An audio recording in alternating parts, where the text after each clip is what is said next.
విరాట్ కోహ్లీ భారత క్రికెట్ చరిత్రలో ఓ గొప్ప ఆటగాడు. ఇప్పుడు అతను 14,000 వన్డే పరుగుల మైలురాయికి కేవలం 37 పరుగుల దూరంలో ఉన్నాడు. అతి తక్కువ ఇన్నింగ్స్లోనే ఈ రికార్డు సృష్టించే అవకాశం అతనికి ఉంది.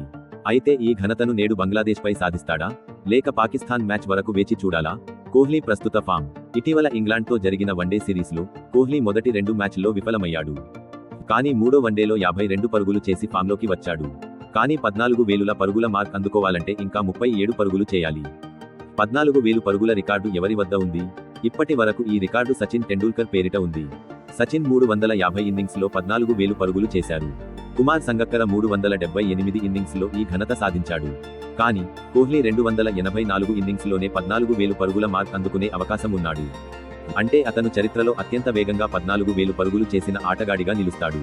భారత క్రికెట్కు ఈ రికార్డు ఎంత ముఖ్యమైంది? భారత జట్టుకు కోహ్లీ ఫామ్ చాలా ముఖ్యం. ఈ ఛాంపియన్స్ ట్రోఫీ 2025లో కోహ్లీ శ్రేష్ఠ ప్రదర్శన కనబరిస్తే భారత జట్టు విజయావకాశాలు మరింత మెరుగవుతాయి. ప్రపంచ క్రికెట్లో ఈ రికార్డు భారత క్రికెట్ గొప్పతనాన్ని చూపిస్తుంది. కోహ్లీ రికార్డు ఎక్కడ సాధిస్తాడు? ఇక్కడే అసలు ప్రశ్న. కోహ్లీ నేడు బంగ్లాదేశ్పై 37 పరుగులు చేసి రికార్డు సాధిస్తాడా, లేక భారీ రైవల్స్ పాకిస్తాన్ మ్యాచ్ వరకు వేచి చూడాలా? మీ అభిప్రాయాన్ని కామెంట్ చేయండి. కోహ్లీ కెరీర్లో మరిన్ని రికార్డులు. కోహ్లీ ఏకైక ఆటగాడు వన్డేల్లో 50 సెంచరీలు పూర్తి చేసిన వ్యక్తిగా నిలిచాడు.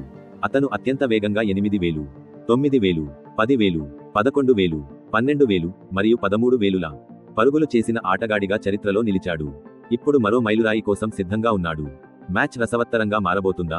కోహ్లీ తన 14,000 పరుగుల రికార్డును నేడు సాధిస్తాడా, లేదా ఛాంపియన్స్ ట్రోఫీలో మరో మైలురాయిని చేరుకునేందుకు మరికొంత సమయం పట్టుతుందా?